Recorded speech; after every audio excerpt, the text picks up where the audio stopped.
Welcome to Montego Municipal Regional Planning Commission meeting for March 3rd, 2026.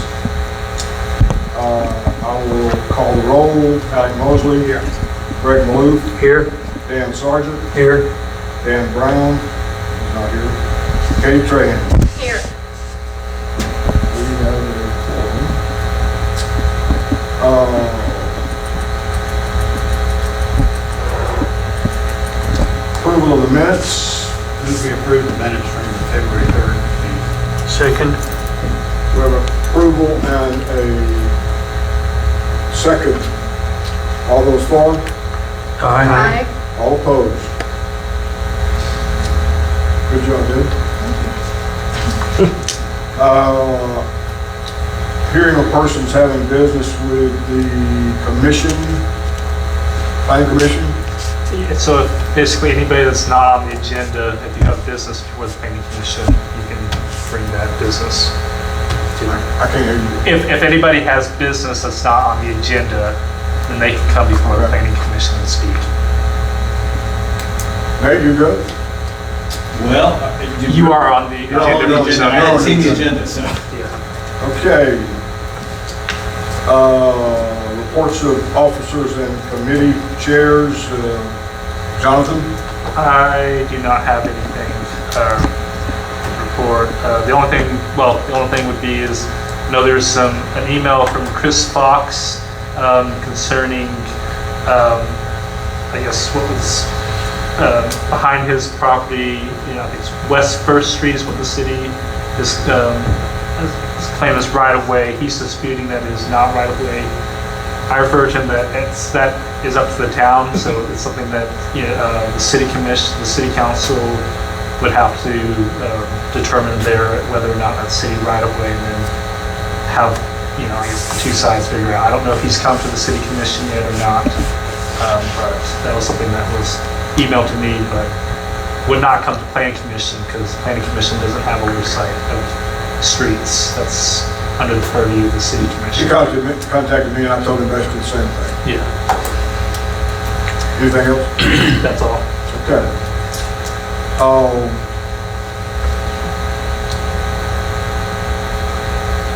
I need a motion for us to discuss old business.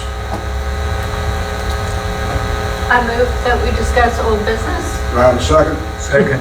All those for? All opposed? Okay, any properly presented old business? Short discussion. Good job. I need a motion for discussion of new business. So moved. Second. All those for? Aye. All opposed? Motion carries. First thing on the agenda is a slight, I'll let you explain if you can what we have. Yeah, so this was, I think we had discussed it at our workshop last month about doing some changes to site plan review checklist and staff review checklist, and also amending it so it gives a little more leeway potentially to the building inspector. So the first thing section is section 105, site plan submission and staff review shall be amended by adding the following at the end of the section as follows. The applicant shall provide as part of or as an accompaniment to the proposed site plan all the information listed in the Montego site plan review checklist located in the appendix to the Montego zoning ordinance. Montego town staff comments on proposed site plan shall be noted on a Montego site plan staff checklist in the form found in the appendix to the Montego zoning ordinance. So basically saying that when somebody submits a site plan, they need to also attach the checklist that comes with it. And that the town staff will also note comments on another checklist. Is this site plan checklist, review checklist that you presented, is it in our ordinance now? No, not currently. Yeah, I think it was back in 2023 in the audit. I think it was discussed, but it never got actually passed. Okay. And And so this just gives it's the site plan review checklist is everything that's in the site plan regulations. So it kind of gives a physical checklist for somebody to know, hey, they have to fulfill all these requirements that are in here. And then the site plan staff checklist is, so it's reviewed by the building inspector, utilities engineer, fire chief, and city hall staff, which would be both me and Debbie, and whoever else is involved. So we would review that and give our comments. So it gives kind of, it just allows us to know that, hey, we have something kind of a written record of comments and stuff. So it doesn't get, back and forth on emails and looking back and stuff. This would be provided to the prospective person. Yeah, so this will be added to the zoning ordinance. Okay. Yeah. And this is what we would all say, this is stuff that you need to, the site plan staff checklist would be given to them once I got comments from the town engineer and the building inspector and any other members of town staff that are relevant. Did we submit it previously and the council didn't approve it? Or? I just don't think it actually got to planning commission. I think it was discussed. Okay. And I don't know if it's because of, it was between the transition of Anya leaving and Chad taking over temporarily and then me taking over, and just didn't get to that, or I'm not sure exactly where it was lost. I just know that it never got passed. A lot of the complaints, I know from the council and Dean is not here, but was we didn't do a good enough job. I'm saying as a town didn't do a good enough job telling people what we expected. Mm-hmm. And this is supposed to assist that, right? Yes, yeah, so it just gives a more physical checklist for them to look at. All of this is already in the zoning ordinance and checklist, but sometimes, some people, you need more physical kind of things so they can look and see a checklist. And it also helps us because, we're gonna look at that same checklist and say, well, you didn't fulfill this portion, or you did, Yes.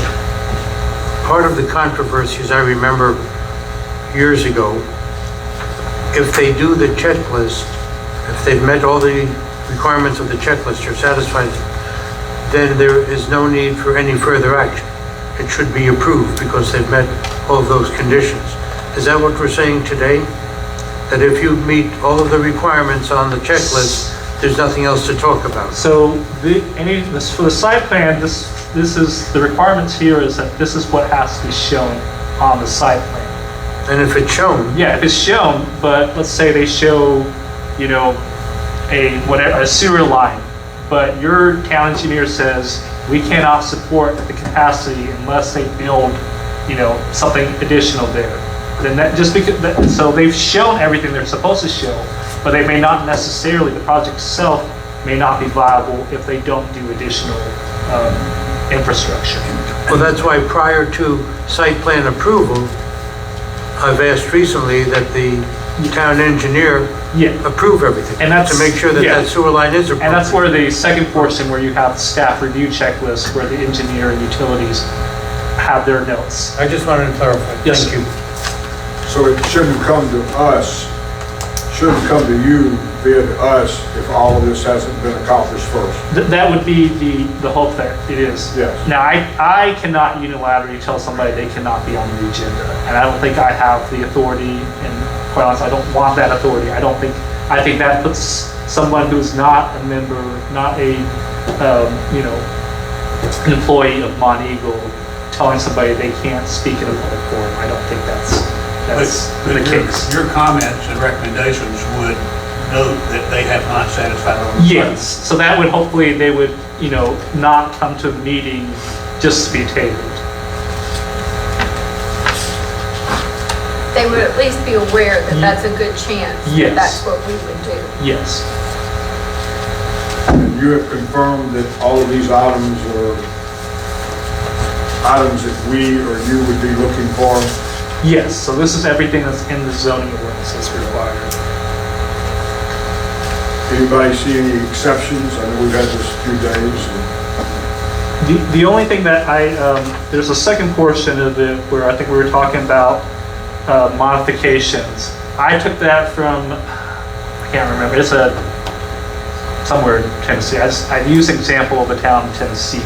I don't know if this is necessarily things that the planning commission are fine with or not, but I just wanted to get that discussion going for here. Just stuff, so if you look at it, currently the regulation says submission, it's as, so after a site plan, so this is amending section 106, site plan review and approval by planning commission by adding the following in the section as follows. After a site plan is approved, any modifications which an applicant wishes to make to the approved final site plan must be reapproved prior to be carried out by one of the following methods. So, A, submission of a revision of the site plan to the planning commission for its review and approval, which if granted is to be signified by the secretary's signature on the submission below a certification of zoning compliance. Or submission of a revised site plan to the enforcement officer, the building inspector, with a request for his or her review and approval of a minor change to the approved site plan, which if granted will be signified by the enforcement officer's dated signature on the revised drawings, copies of which will thereafter be distributed as required by section 107, 1000, yeah. The applicant must also provide written description of the change, including the reason for such a change, and an itemized list of all changes requested. Minor changes may include minor changes required during construction as related to final engineering issues such as topography, drainage, underground utilities, structural safety, or vehicular circulation.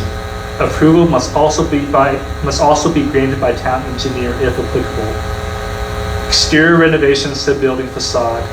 The construction of additional parking spaces so long as it does not pose a hazard and does not significantly alter the layout of the site plan. The addition of any open space so long as it does not significantly alter the layout of the site plan. A reduction in the number of parking spaces so long as the remaining number of spaces is in conformance with the requirements of this ordinance and any conditions of approval. Modifications to the approved landscape plan and site features that do not result in a reduction of the total amount of plant material required and remain in conformance with all landscape requirements.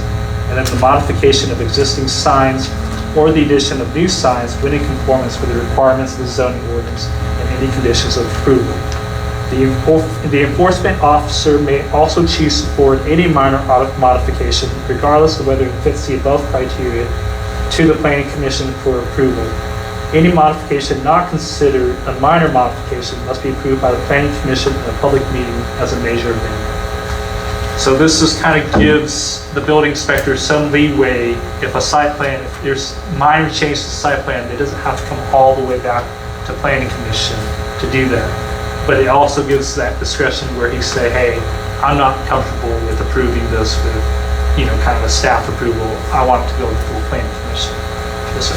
One aspect of this I like is that either way that a change gets approved, it's done by a signature on an accurately updated version of the site plan. So the document on file with the city would show what the changes were and that they were approved by the building official or the planning commission. I like that too, and I'm overall good with this. My only concern is that it could be minor change, minor change, minor change, minor change, and they all add up to big change. And what does that mean for the overall when you added parking spaces, reduced landscaping, done this, done that, and the overall site plan has suddenly started to change and the things don't look the same. So I don't know if it should have something in there where after some percentage of changes or number of changes, it does need to go back to the planning commission. That's just a thought and open to discussion. I don't know.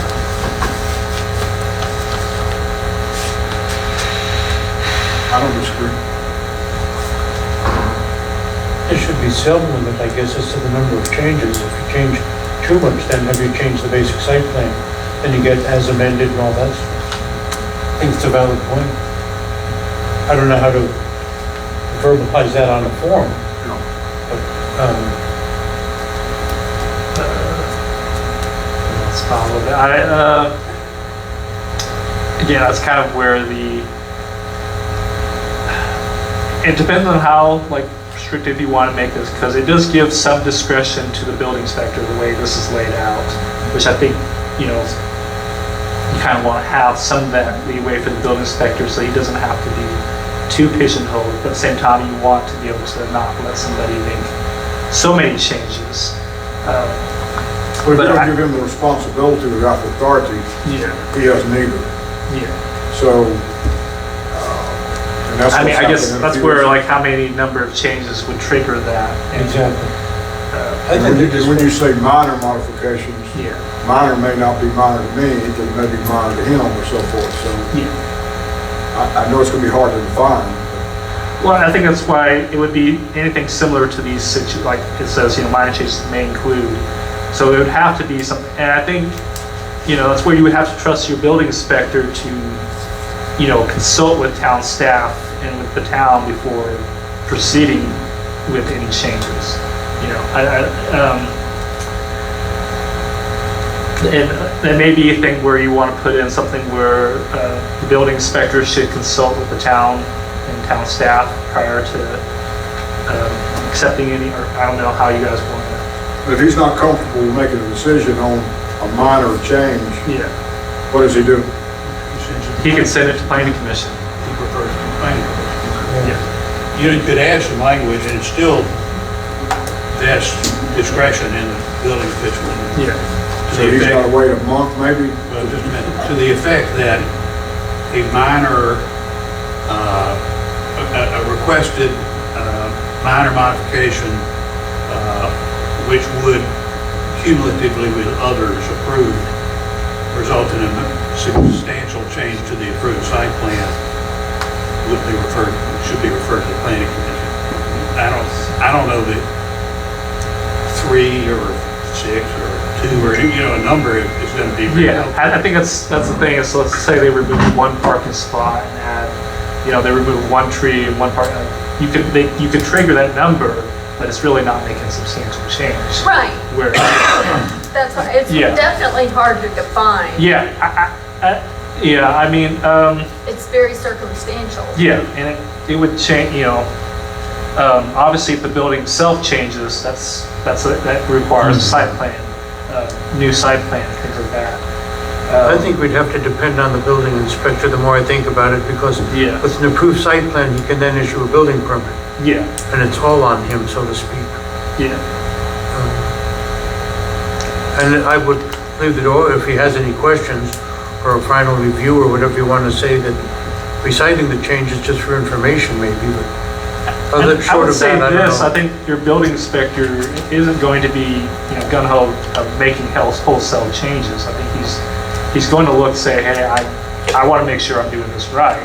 And so, you know, this gives him some of that power to be, or, you know, authority to do this without having to, you know, burden a developer if they're just making a very minor change where, you know, a parking spot just doesn't make sense for how they're trapped, you know, how something's going to work here, or they want to put a tree in that parking spot instead of something.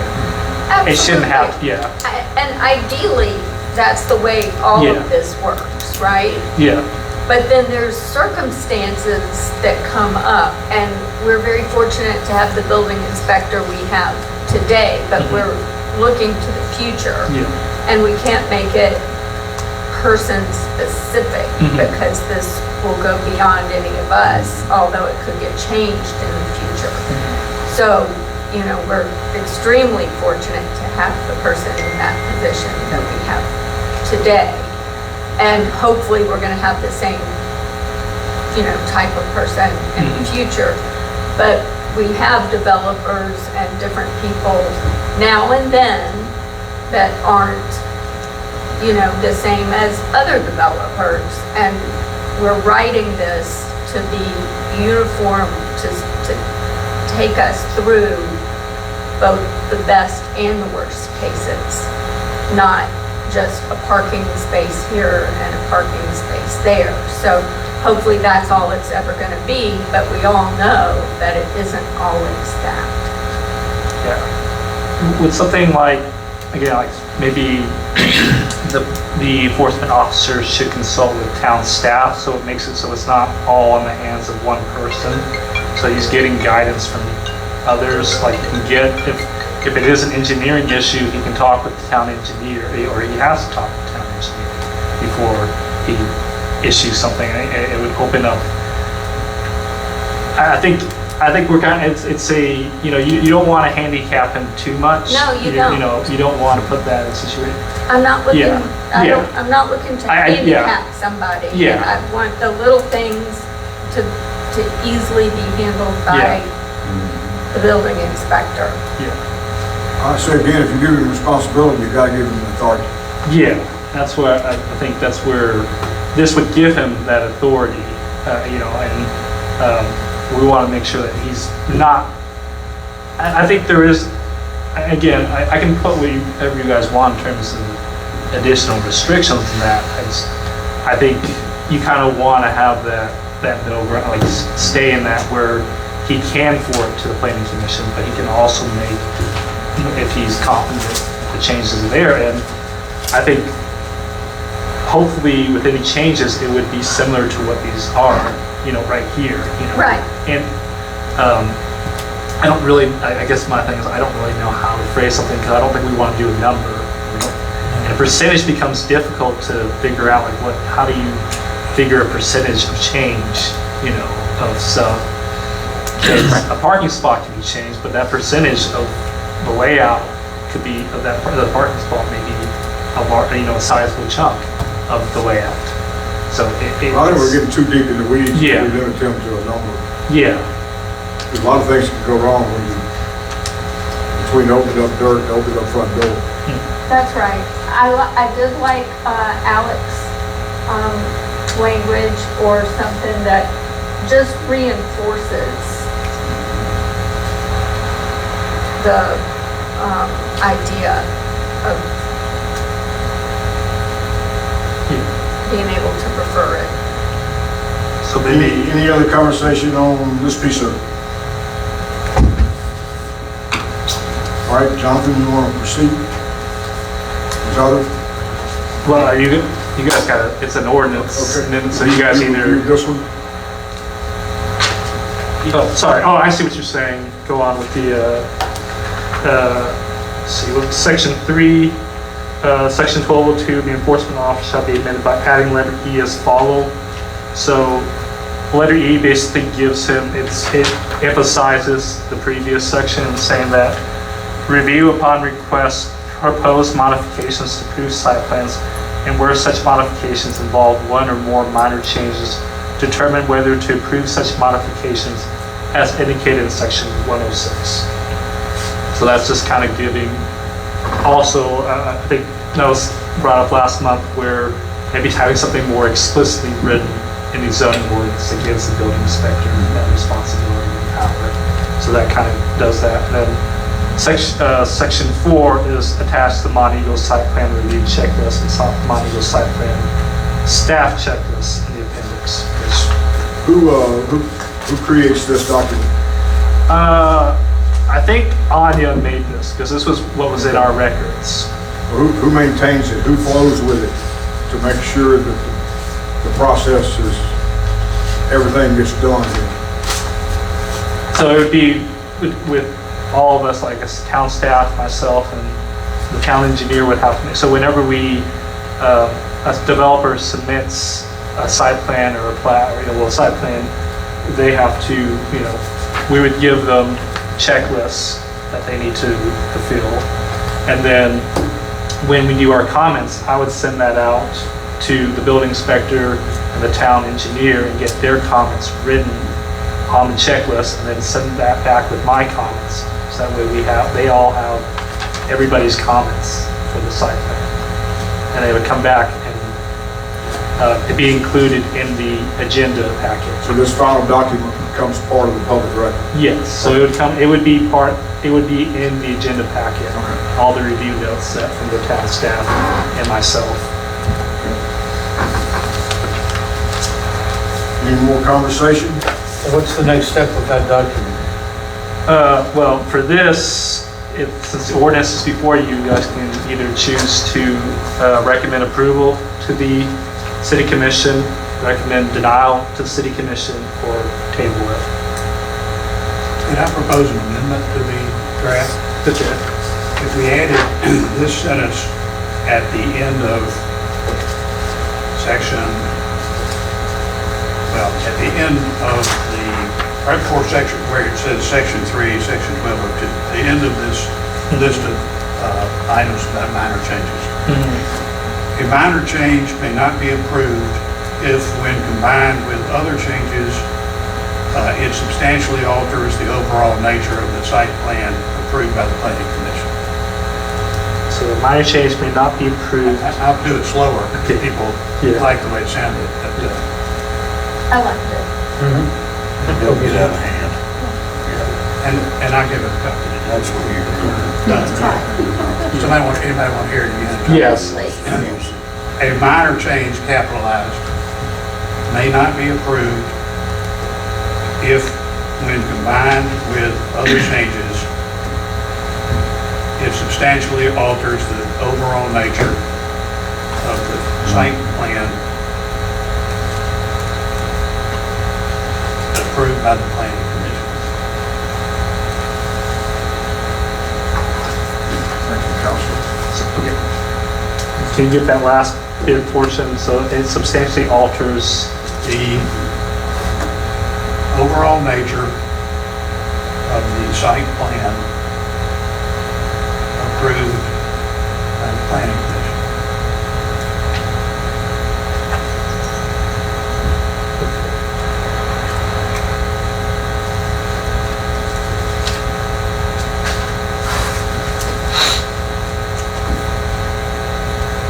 Any more conversation? Thank you.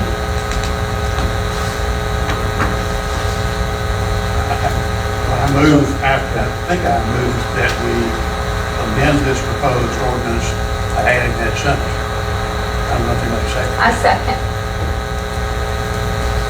We have a motion and a second. All those for? Aye. All opposed? Motion carries. And I move that we approve the proposed ordinance as amended and recommend its adoption by the town. Do I have a second? Second. We have a motion and a second. All those for? Aye. Aye. All opposed? Motion carries.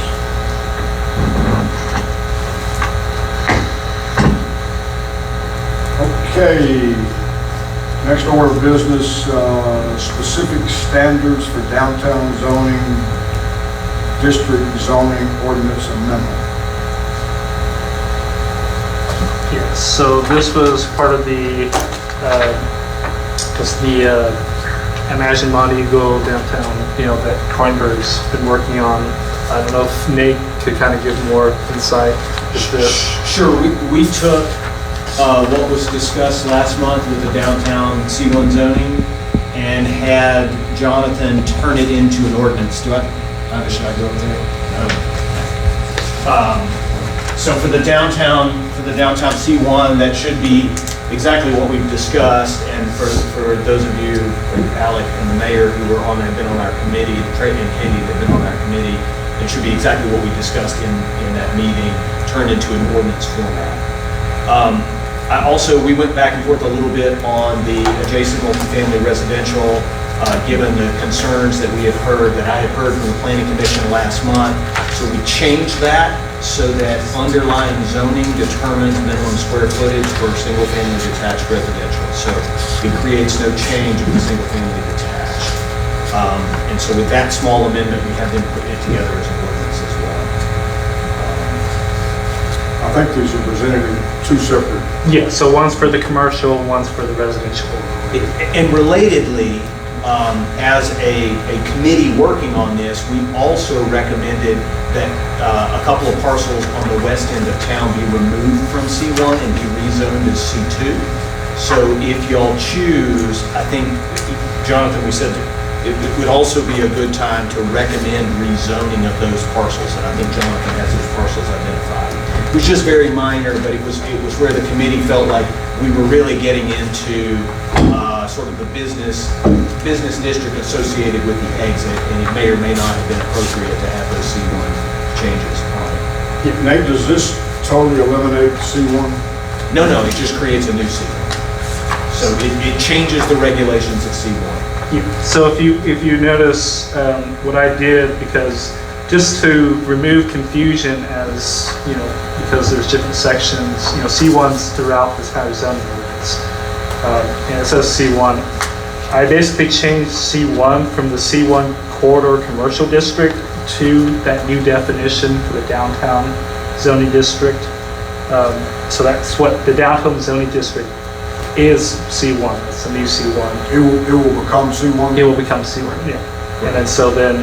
And then having the specific standards, so creating an additional section in the zoning ordinance that specifies the standards for the downtown zoning district. So all of the language out of C1 will be replaced Yes. with the new language? Yes, and that's why I also removed if you look at the end of the zoning ordinance, I removed C1 from section 401 as follows, so that way, because I had the dimensions, and those dimensions would be different than what was in the specific standards. So that way, when somebody is looking in the zoning ordinance, they're not going to see, well, this says, in the specific standards, it says these are dimension sizes, but in the section 401, it says something different. So it's kind of removing that and making sure that you don't have conflicting language. There's definitions or examples of businesses, just like it is in every other category. Is that staying in C1? Yeah, I think Yeah, there were all the minor uses, changes to it. but- yeah, all the uses that are in C1 are still going to stay. I think there was added use. Yeah, there's some added uses as it pertains to, I think. I didn't see that in here, that's what reason I'm asking. Yeah. There's nothing in here relative to that. Well, because again, by changing C1 to the downtown zoning district, everything that applies to C1 still applies to it applies to the downtown zoning district.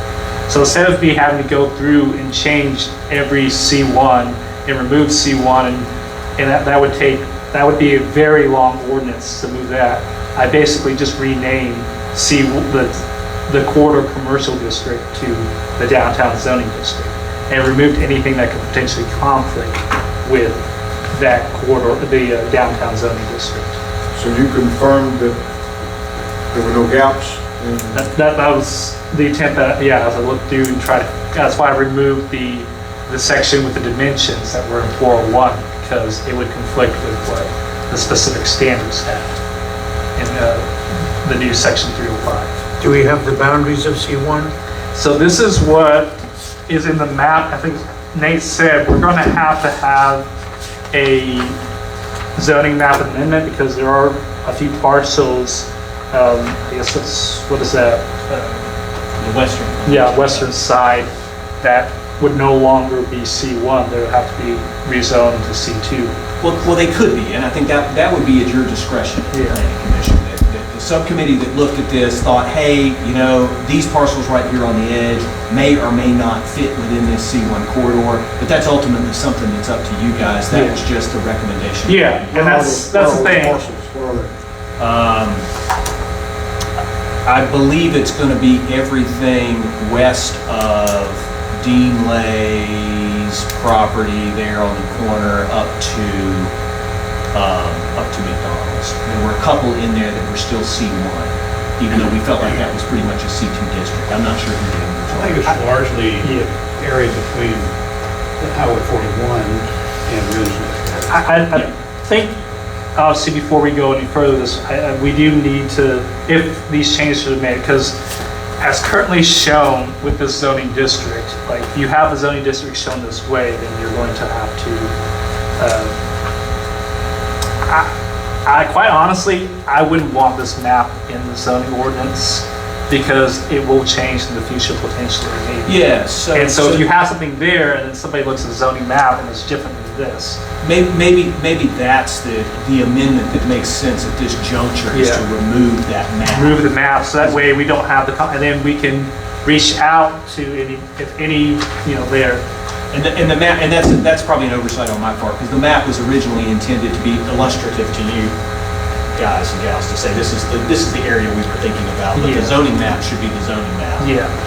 So that may be the thing, so we eliminate that confusion and, because I think to rezone those, you're gonna have to get, property owners to consent to that.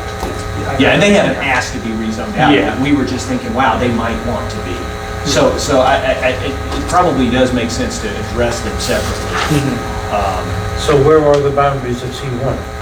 Well, right now, the boundaries of C1. Or as currently constructed on the Currently map. constructed. So it wouldn't change. I think there was I think as Kroenberg was looking through it and, looking at the map, this might be what C1 wants to be. But like I said, I don't think it should be in the zoning ordinance, because when you put it in the ordinance, then you get somebody, let's say somebody wants a rezoning somewhere else, and it's different than what's in the actual zoning ordinance. So the zoning map and the zoning ordinance would look different. Because if it's in there, if this section gets approved and is added to the zoning ordinance, this map is a permanent part of the ordinance. Right. And it may not accurately reflect what it is a year from now. Or even 6 months from now. Yeah.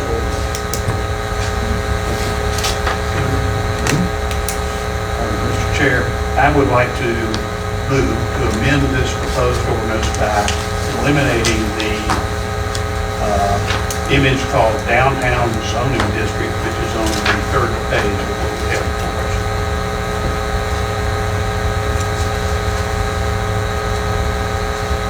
Did I do what you? We have a motion on the table. Yes. Do I have a second? Second. We have a motion and a second. All those for? Aye. All opposed?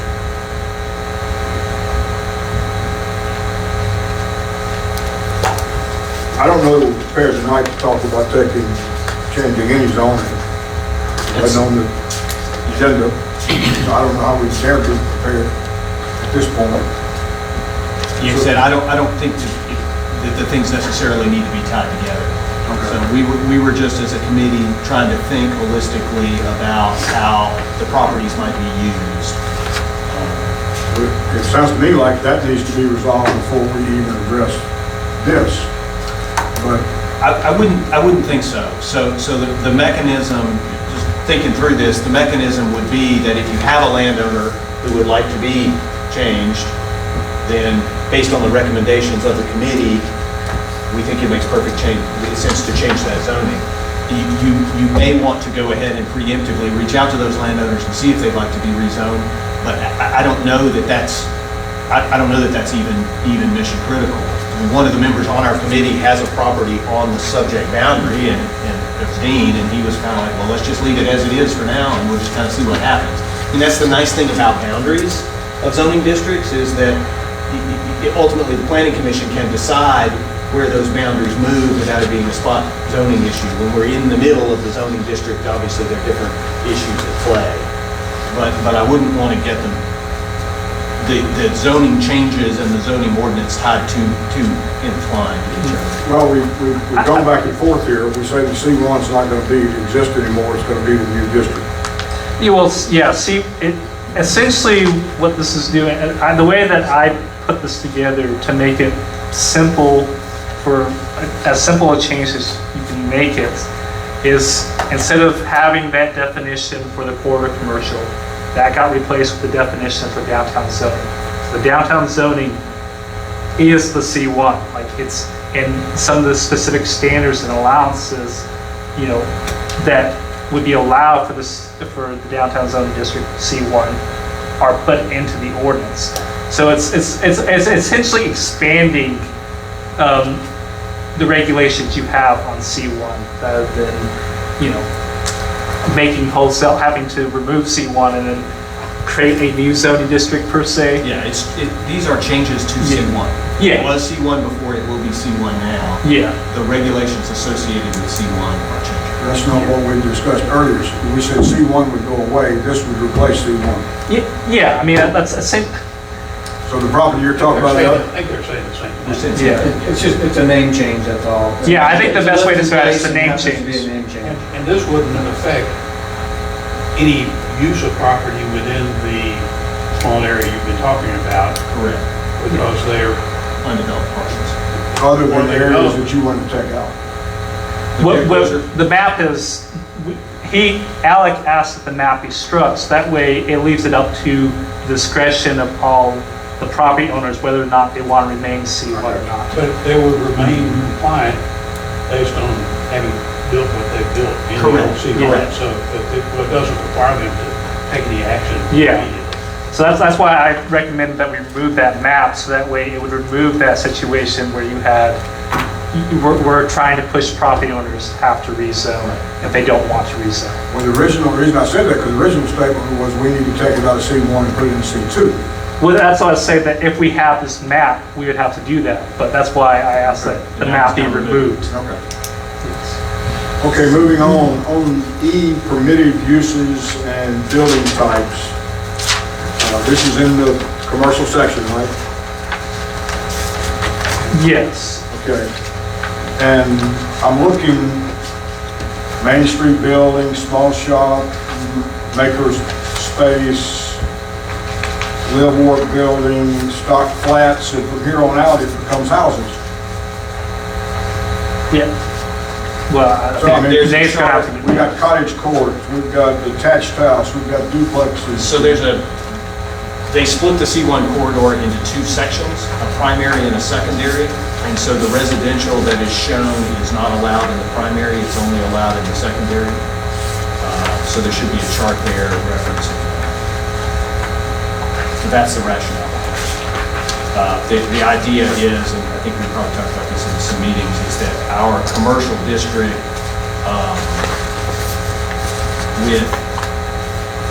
with the doubling and tripling of the number of rooftops in the town over some period of time, still is going to be a limited downtown capacity based on the small town size, and that's what we want to keep. So if we're trying to do that, we want to really laser focus these permissions, because a lot of these are to changes to the C1 are to allow more different types of commercial enterprise. But we want to limit these to a tight area at this point so that we are creating a dense downtown.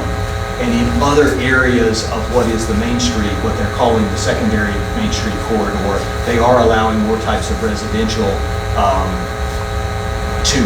try to get more of those rooftops in proximity. So they would be in a C1 zone area? So we are allowing more residential options within the C1, mixed use in particular, within the primary corridor, but outside the primary corridor, they are allowing some residential, and we currently have residential within our C1, that's currently part of it. I'll ask the question again. So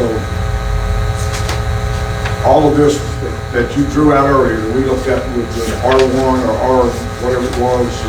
Well, the adjacent First multifamily read. is different, so we'll talk about that separately, but this is just the C1 corridor. So these type homes could be built anywhere in the C1?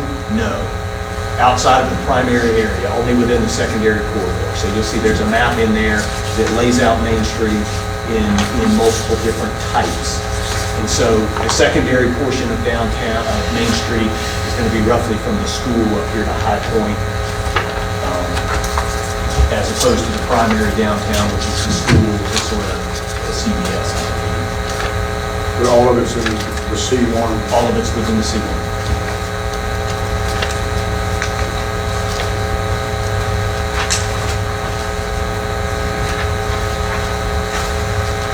So in the secondary, well, the P means primary, right? Okay. I thought they changed that. I thought they changed the designations to make it easier. I mentioned that, but the P and the S in there was a little confusing.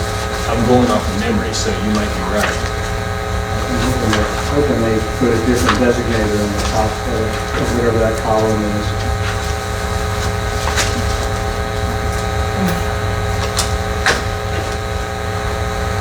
It looks like you have primary main street and other streets.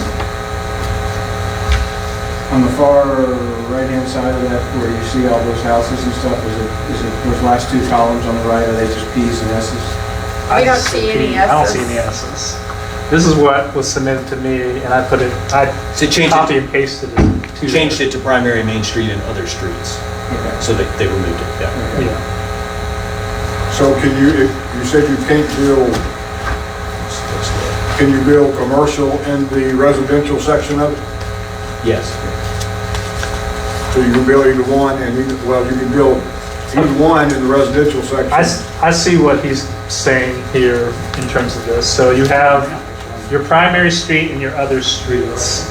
On your primary streets, things that are permitted, it has the P to show it's permitted, and then it's also permitted in other streets. Yeah. But then you look at things like stacked flats is only permitted in some other streets. Multiplex is only permitted in other streets. Apartment house is only permitted in other streets. Row house is only permitted in other streets. So cottage court is only allowed in other streets. Duplex is only allowed. Main Street building, small shop permitted on primary main street. And I think he's referring to, the map that he's referring to is C Stacked flats. It is not permitted on page, on Main Street. yeah, And then C. Other residentials are also not permitted on primary main street. So it looks like College Street and Main Street, a big chunk of College Street, a big chunk of Main Street are primary streets. So basically anything that's facing directly, The side streets. Yeah. And back. So you can build commercial anywhere in residential and selected. Yeah, although I think there are certain types of mixed-use residential that are allowed on primary main street as well. yeah, I think a live-work building looks like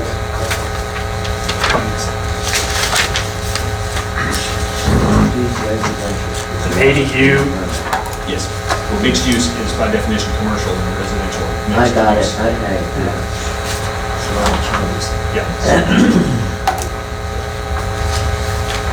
Are there any restrictions, I know there's size restrictions on here, but what about if Outback came in and wanted to build in this section?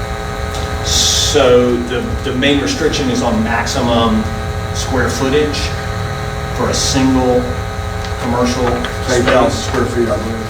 And yeah, we negotiated and worked on that as a group. I think we went to 6,000. I think it's 8,000 is what I see on the primary main Okay, street. We may have gone up even 8,000. more with. Other street is not applicable. So if it's on that primary street of Main Street and College Street, then 8,000 is the maximum you can build up to. But if it's on any other street, there's no restriction in the maximum building size. So the items that are presently included in the section that you said we were going to retain are hospitals. What's that? Hospitals are included. Yeah, anything that's in the It's uses that are allowed. allowed, that's a use. I think, I just want to point out, so if you go to E, it says permitted use and building types. The use table will still stay the same. You're going to refer to section 501 and look down at C1. This is only talking about the building type, which, and the building types of what I just want to make sure we're Yeah. clear, because we're going to be faced with it, this group's going to be faced with it, so hospitals would be allowed. Yes. Subject to the maximum. Nursing square homes, footage. you can Subject build a to, hospital for less than, subject to the maximum square footage, subject to the maximum square footage. which, I'll also say, when we talk about like, most people, they're not gonna build, you don't wanna build a big hospital on a small lot. You're gonna wanna build it on a bigger lot, because you're gonna have to have enough parking to do it. So you're gonna have businesses or, entities that are not gonna be able to build by virtue of the size of lots in your C1. Because your C1 are small lots with 0 lot lines. yeah, the underlying premises here is to worry relatively less about use and more about shape and form, because historically that's how downtowns were created. So that's the rationale behind the shapes taking a relatively larger role in the new changes rather than the uses. So you don't care what they sell or what they do, it's just what they look like? Not absolutely, but in a relative sense, we're relatively trying to change the priorities so that you encourage the smaller scale development that traditionally has built downtowns. Well, I keep coming back to this. If we're gonna have an old C1 and a new, whatever this is called, maybe now's the time to eliminate some of these things that we don't want in the new one, that don't fit. That would I mean, require, do we want yeah. another nursing home? Do we want a nursing home there, a funeral home, But a hospital? by defining the shape and the square footage, we have defined out a nursing home and a hospital. And again, at the hospital, you may, if you get like a small clinic.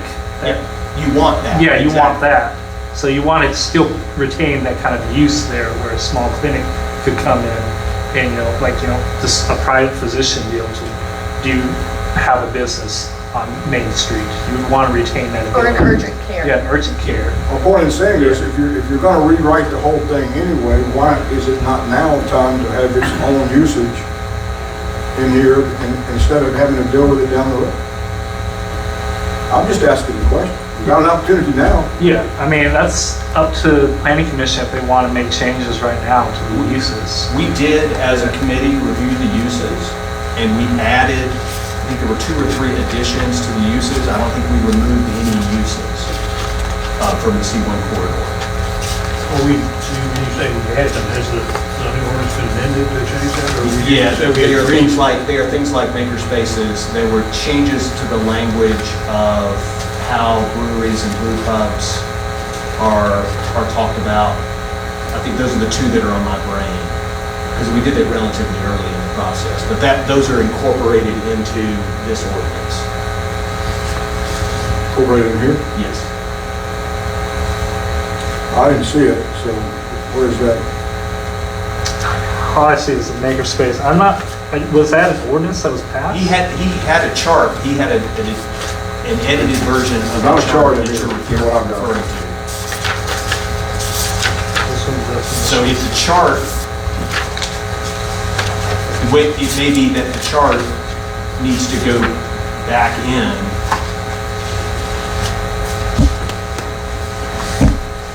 There's a chart in here in residential, but there's not a chart in what was presented to us.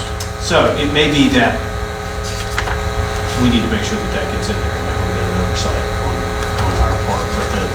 But certainly we spoke as a committee based on that chart with new additional recommended changes back early on in this process.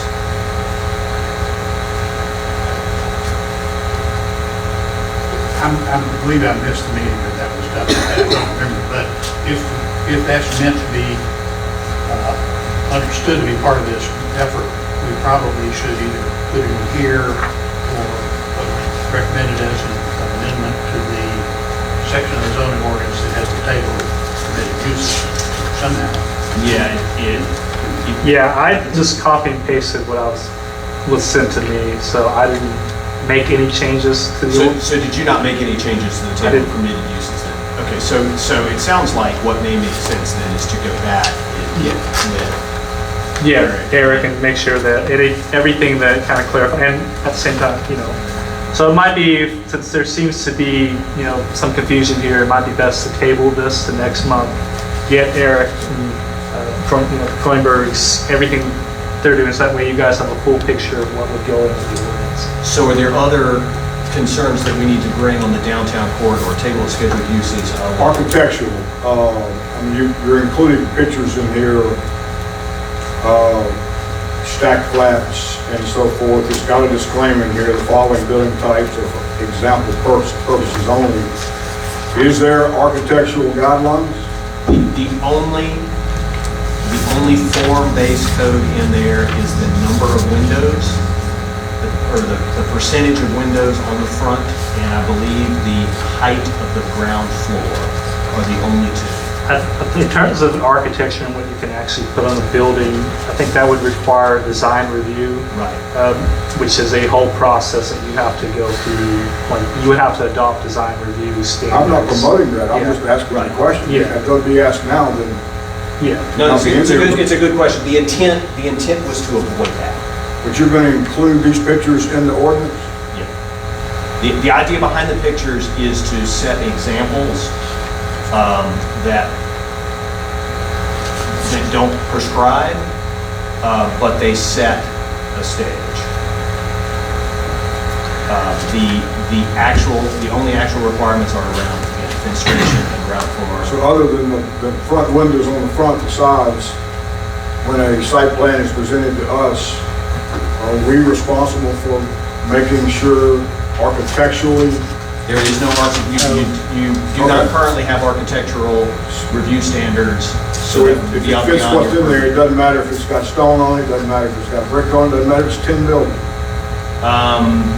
whatever's in there now. Yeah, Yeah, whatever, you yeah. can't regulate materials unless you have design review. And there was There's a conversation. and there is a lot of regulations concerning design review. Most of the design review I know is in Hampton County, which Hampton County also, and the local governments in Hampton County, have a lot more powers given to them by the state than other counties. So Hamilton, Nashville, Shelby, Knox, they all have been given, the big cities have been given, and the big counties have been given powers that other counties and cities have not. So I don't know exactly how I would have to research design review, but like I said, design review, that would require a design review commission, you have to adopt design review standards. We were intentionally trying to avoid that. Yeah, there was some conversation about how poorly Swanee put together their architectural things for their downtown corridor, which has been a nightmare. We wanted to avoid that. My only point is, we're going to the point of putting the pictures in here of what we're wanting. You've got color pictures on yours, I can see, I don't, mine's black and white. I don't know anywhere else in the ordinance that we have pictures of anything. No, but the idea was, and this is Eric and Elizabeth saying that is easier for people to understand and easier for people to conceptualize what you want. And that we can get overly prescriptive in trying to put those review standards there and create impediments to development. But this is a simple way to be illustrative. But it is very different from how the zoning ordinance is. I think, like I said, the following build types are for example purposes. You can't hold anybody to what's in the pictures here. You can't hold them to that intentionally, I think, for that section. And that might be the challenging part when we get into the really nuts and bolts of this thing. We've got somebody that owns a piece of property in the center of Mont Eagle, which we now call Harton Park, that they can do anything they want to with. Or they may feel like they can.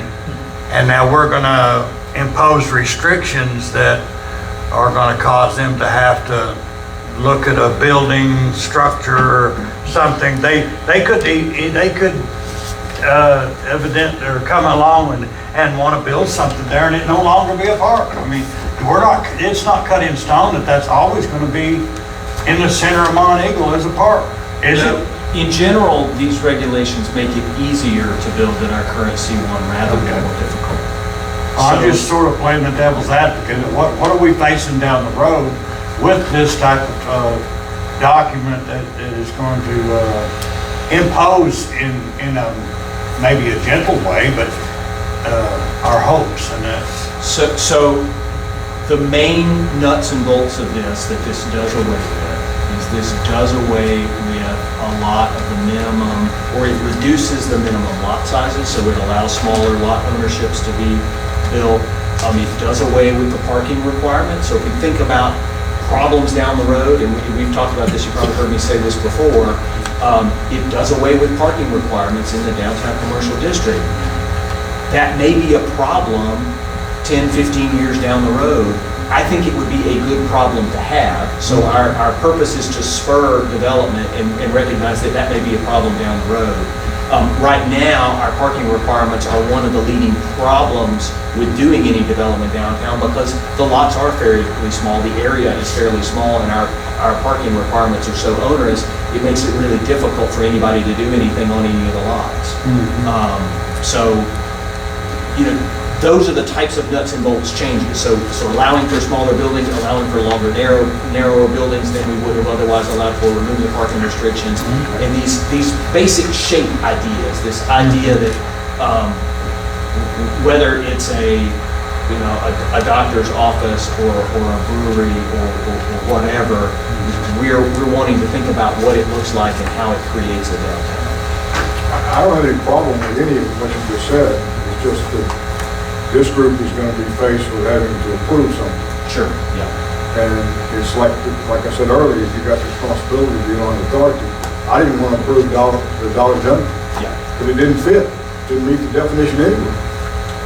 Well, so to We use have a Dollar Dollar General as an example, if that were to go into the C1, it would be allowed, but it would look different than it looks now. Right. Is it in writing where it's going to have to look up? Yes, yes, so that is in the fenestration requirements. They just have to have more glass in the front. Yes. And they're, that the front height. 8,000 square feet or something. And it would also have to be small. And we see Dollar General doing that in other downtowns. So yeah, the idea is not to preclude things like Dollar General, but to say, hey, we'd like for this to have a small town feel to it.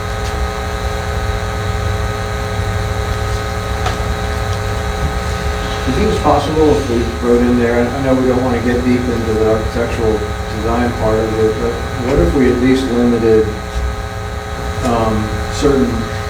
just a certain type of material, like aluminum siding, or, I mean, not aluminum siding, but a tin building, somebody doesn't put a Quonset hut up right there in front of Hardin Park or something. Is there any way to kind of just restrict a few really bad limos as opposed to? We do that with fences. We tell them they can't have cyclone fences. So there's all sorts of new, this changes the fence ordinance in C1 and adjacent residential. We've been trying to avoid that, to have more innovative construction types. Again, with the idea that if the shape is right, fenestration's right, if the placement on the lot is right, it can potentially create a feel at a lower cost. I see that concern. I mean, what if we just put in there no prefabricated metal buildings? I mean, I would hate to spend money and put up one of these cookie cutter shops, spend a lot of money on it, and right next door to them is a Quonset hut. Exactly. So maybe, Selling motorcycle parts. without going too deep into it, maybe we can start off with, I mean, obviously a metal building is probably not going to be the most attractive thing that we can put there on Main Street, so. Well, I mean, I'll use an example. So Joseph Sumter's office is a prefabricated metal building. Whose office? Joseph Sumter's office over next to Mikasa. And it looks pretty nice. Which building is that? That's the one just to the right of Mikasa.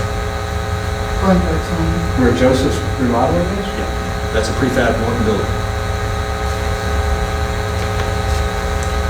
I don't know, I'm just throwing something out there to at least get rid of the ugliest of the ugly. How is it that some of these towns, and they're everywhere, it's not just big cities, because big cities don't care, can get, the fast food restaurants and all the other things to do decent looking Dollar Generals, McDonald's, everything else with the smaller signs? Yeah, I mean, that's within their regulations, they would have, I like I said, I don't know if a lot of design reviews within our region that not in kind of a bigger, but it doesn't mean that, I think you said, Sewanee must have some type of design review if they are regulating materials. So that is something you do, but that requires design review, which is a process that you have to adopt. You have to adopt design review standards, you have to have a design review commission. And anytime that you have somebody trying to build something new, they have to go to design review commission and get their materials and everything approved by that design review commission. That really doesn't Yeah. seem like that big of a deal Yeah. for a town our size. Well, I mean, I think the answer commercial. to, the answer to your question is market pressures. Yeah. Right, so those happen in areas of such high net worth that those businesses are scrambling to get there. That is not a luxury we have at this moment. It's a luxury that I would love to have. So in a perfect world, I would let the market dictate the end materials, and I think that if we can create momentum downtown, the market will fix those problems.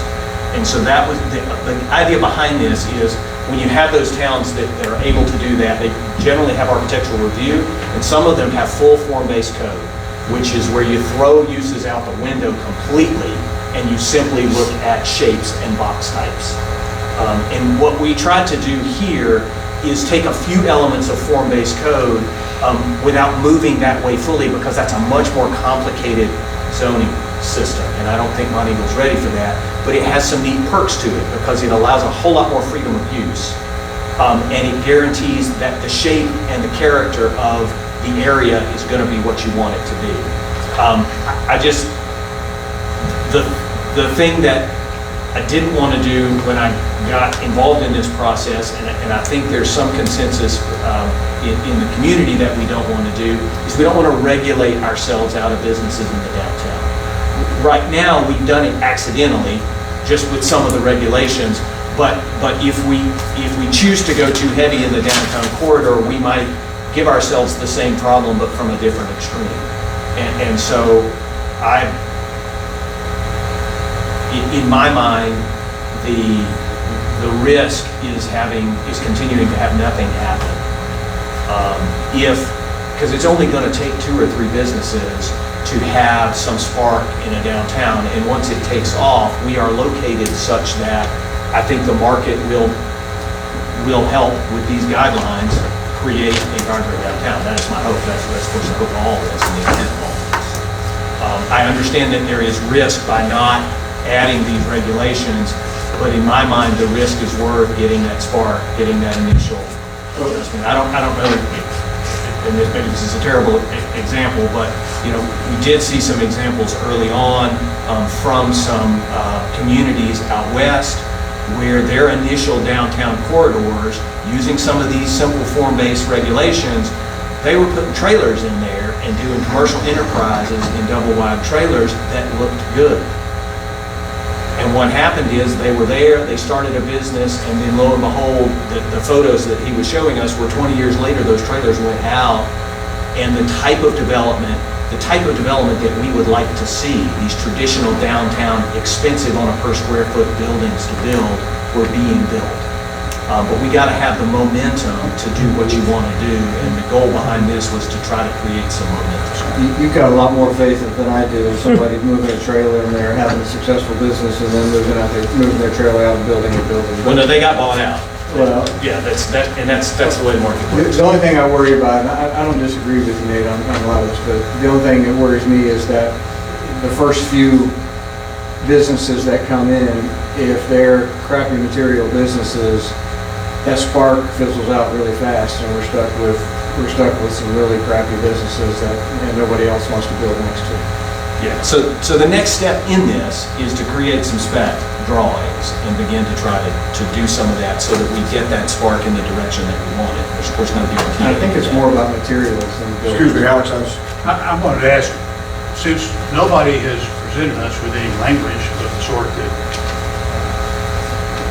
some want to add to this thing, are we getting anywhere discussing this tonight? I mean, if we said, yes, let's have standards of materials, but nobody has those with them, or a draft of any language that would be added to this by amendment, so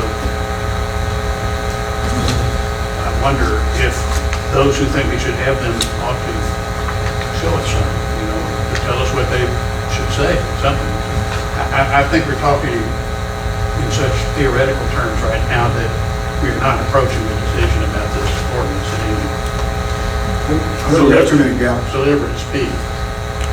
Would it make sense to pass this ordinance so we can we can kind of at least get a little bit of a foothold, control on what's going to happen in the corridor. Pass this ordinance and come back behind that and maybe try to put some form standards in there. Well, I mean, for me, I'm gonna have to have something other than a cut and paste. I'm gonna have to have the old ordinance and the new ordinance sitting side by side to review and make sure we don't have any gaps, we don't have any overlays. Well, I think that's what I kind of showed, where I showed the existing when I changed the definition for C1, and then I showed the removal of the C1. Those are the only changes where I removed something and put something new. And then the section 305 is an entirely new section. That's not in the zoning ordinance. So it just kind of gives it gives you more regulation, or more guidance for your C1. But it also said that some of the stuff was taken out, that y'all had previously taken stuff out of C1. You were looking for it, I never saw it. The use table. The use table. So Okay, it sounds like the planning commission, at least you in particular, Richard, would like to see the use table, an updated use table. Well, one thing that you mentioned was that there were some use descriptions that you thought were going to be in this. I remember two changes to use that are addressed. So the makerspace is addressed in being a type, an approved type, and approved use. But we didn't update the use table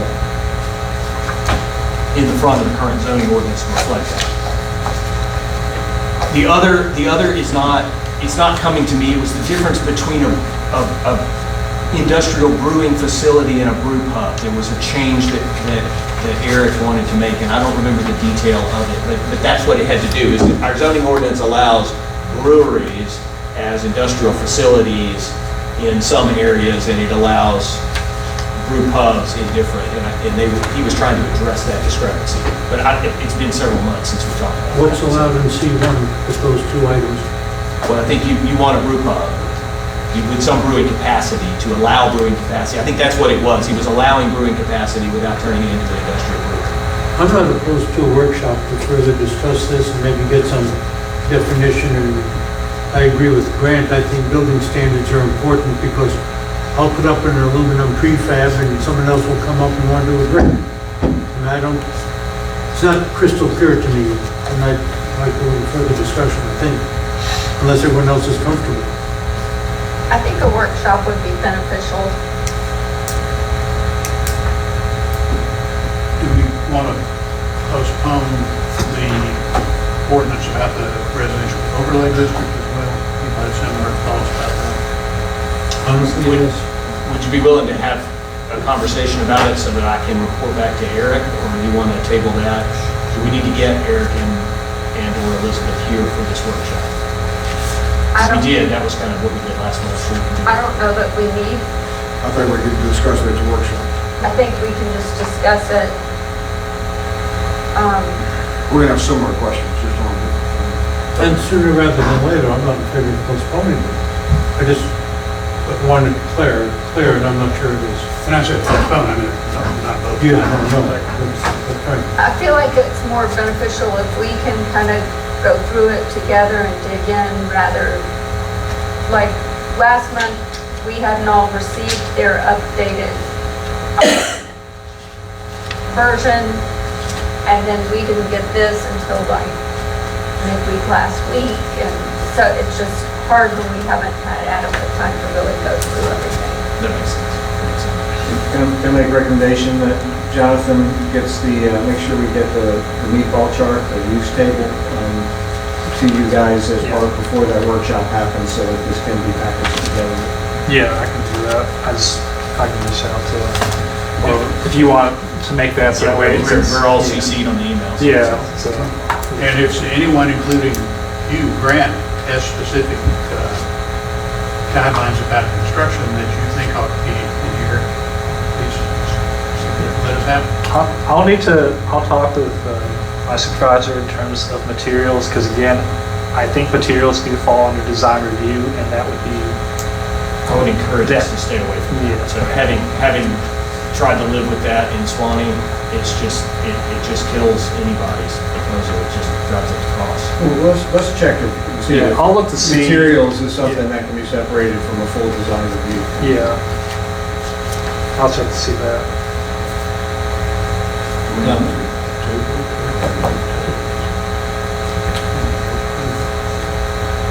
So if you guys want to table it and make the motions, like, I move we table the consideration of these two proposed ordinances. We have a motion to table both ordinances, the standards for downtown zoning and the overlay zoning amendment. Do I have a second? Second. All those for? I, All opposed? Thanks for considering, I'm gonna run through something. thanks, Dave. Any properly presented new business? I have I guess a question for the panel of the commission here. On the Jesse Goodman property out on 41 that was going to be built, I think there was going to be 8 what we call patio homes there. I think Katie may have even signed off on that project. It's been sold. It's not even Jesse Goodman anymore. Is this on, On 41 across from the Armory. yeah, It's been sold, and the guy that's bought it is building homes on our back street in the community there on Ingman Road. I've talked to him about it, and he purchased the property from Jesse Goodman. He's not going to build patio homes. From what I understand, he'll have no curb cuts from 41. Everything's going to come off of Ingman Road. And I just was concerned about the reality of these changes that have already been made in good standing for Jesse and his development, but that's not going to happen. And I approached the gentleman about it a couple of weeks ago. We were talking about another matter, and he said, no, it's the same footprint. It's all going to have the same, you know, it's going to have its own internal sewage and everything. It's all, everything that's been accomplished in lieu of Jesse's development is just flopped over to my development. so he's building on the same lot. Same just not- lot. Just not the same. It's the same, not same footprint. Is that not a regulatory? Is that a site plan change? so I remember a conversation that I had with the building inspector and I think the man that bought it. And in our conversation, he asked in terms of, number one, what I understood was the lots were not recorded yet. The plat had not been recorded, so I told him if he's going to develop on the properties, he has to record that plat. That's required before he does that. If he maintains what he's building, what's on the plat and the site plan, then he can build to that. Otherwise, he has to submit a revised site plan. I think his thing was that he wasn't going to build on 41 yet, and he was probably going to change that and have to submit a revised site plan in the future for that. But he planned to build the same way off Ingman Road. Right. That's what his plan was. So by selling it, and you know, the transfer of ownership doesn't change what the planning commission approved. It doesn't. Okay. It doesn't. Okay. Yeah. That would be my question. Yeah. So I it didn't- just it's yeah. You wouldn't. That, and a lot of times that's, you know, you have people that subdivide property Yeah. and sell on contingent of that being approved. Yeah. So that wouldn't change it. So as long as he's not changing anything, until he changes something, which I told him, like, once you start changing things from, you know, if you want to move a lot line, or if you want to, because you're approved for, I think it's 10 patio homes. There's nothing that says that you have to build all 10 patio homes at once. Right. You can build the ones that are on Ingman Road. The ones on 41, you know, the lots on 41, if you want to change that and build something differently in the future, then you need to submit a revised site plan Right. and or plat Okay. if applicable. What I if he think he's doesn't- building a total of 6 homes. Yeah, I think that's what he's building. He couldn't build 2 small houses on whatever we approved. No, he couldn't do that. You can't have more than one, primary structure on Okay, a lot. okay, good. Yeah. What if we didn't build what was termed a patio home? I understand that's what he wanted to continue building, the patio homes. Okay. Yeah. Okay. That's what I understood. Oh, I said, like, you need to, whatever was approved, you have to still build. Because that's what, unless you submit a revised site plan. Well, he's got his little sign Yeah. and stuff. So is he there. damaged the building on the Yeah. backside of the What he's house? gonna do, so. His name is Alan, I think. Yeah, I don't remember his name. I just remember that the He's building out of- inspector called me He's out and of- wanted to Yeah. figure out before he started issuing building permits. I said, as long as he is building the same way as what the site plan says, then you can issue a building permit.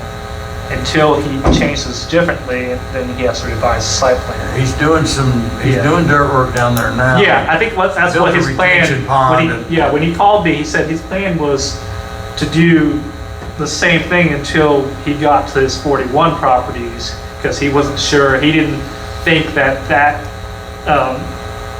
was necessarily the best financial way for him to be able to Right, utilize his right. properties. Move So he forward. may change that in the future. But Okay. he's wanting to build what. He does understand that requires a revised site. Yes, I told him that he has to submit a revised site plan. Yes. Well, that answers my question. Thank you. Yes. Any other new business? not new business, I apologize for not bringing this up sooner. Relative to Misty Market, I had spoken to Jonathan. The TDOT wanted a letter from the town saying that we did not object to their ingress egress. I called the architect and said, who do I send the letter to? Give me some details about the letter. He says, I'll get back to you. The next thing I know, I'm hearing from the engineers that are working with TDOT. So if Jonathan has anything to add, fine, but the town did not send a letter to TDOT yet saying that we approve or disapprove ingress egress. Is that on the 2 curb cuts on? Yeah, that's the approved site plan would be what you guys approved, and those That's right. have the access points. But there was an open item about TDOT Yeah. that they'd approve it if they got a letter from the town. Mhm. When I inquired, or whatever the word is, I was told that the engineer would be in touch, and they did. I've heard from Miller McCoy, but they're supposedly working with TDOT. I have not received an update. They wanted an exception because it was only 150 foot wide, and they could only be so far from there. And that- That has nothing to do with us, I mean, that was a TDOT. Well, supposedly TDOT wanted a letter from the town that the town didn't have an objection. So it's the chicken or the egg. Yeah, and I didn't write the letter because You know, I asked for information. I mean, if you they approve the asked us site to approve their plan, site plan, yeah. And they said, TDOT says you approve it first and then they'll approve it. Yeah. We approved it as requested. Yeah. Uh, It sounds like they're wanting, which if we have a signed approved site plan, so that is something I think the town can say that an approved site plan, the site plan has been approved. And if you want a copy, then ask for the town's, Yeah, they're approved to build it as, yeah, and where the curb cuts, yeah, and all the curb cuts and all the access points is shown. So as long as that's what they're presenting to TDOT, then, And if a letter is written, it has to have the date of the meeting. yeah, the And I date did of not the write the site letter. plan. Yeah. I have no plans on writing the letter until I hear back from Miller McCoy. In case TDOT says no, change it. And the only reason that, quite frankly, reminded me of this is talking about the property that Dan brought up. I don't know, since 41 is a state road, what their curb cuts are going to allow onto that property. Well, they had already approved. yeah, TDOT had already said they'd give, TDOT approved yeah, the they said they would give it for each, I didn't see yeah. the official word. I had heard about it, but. I Yeah, didn't see- TDOT, I think it was actually 3 curb cuts, because they have 3 lots. I don't know. Again, if they change anything on 41, they're gonna have to get further, but I wouldn't imagine, if they've already been approved for 3 curb cuts, it's not gonna change like No. unless you build more lots, which would be difficult, because they're long, narrow lots to begin with, so. That's where they had the exception. Yeah, so I don't foresee, he may want to do something maybe like a multifamily or something like that makes more sense. But again, that would require a revised site plan. any other new business to discuss? Move we adjourn. Have a motion to adjourn, is there a second? Second. I think we have a second. All those for? Aye. All opposed? Thank you all.